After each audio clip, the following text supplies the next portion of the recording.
Hello, my name is Frederick Anefi and you are welcome to your FredExcel lessons for today. Today we are looking at the Word document. Who told you you can't AutoSum in Word? Yes, you can sum in Word. And today we are going to go through how to sum in Microsoft Word. How do we do that?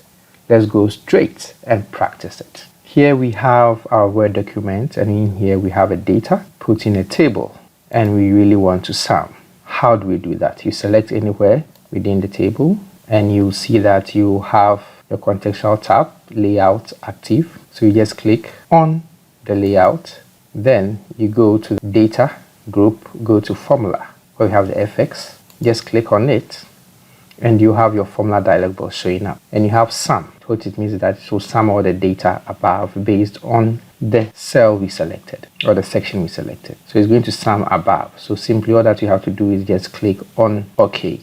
Voila, automatically it sums it and give us the result 52. In the same way, assume we want to sum for Sunday, we can put our cursor at the last row under Sunday, go to layout, go to our formula, select above, and automatically it sums it. In the same way, if you want to sum row wise, the one was above, as we want to sum from the left, simply you can select where you want to sum or where we want the result to be.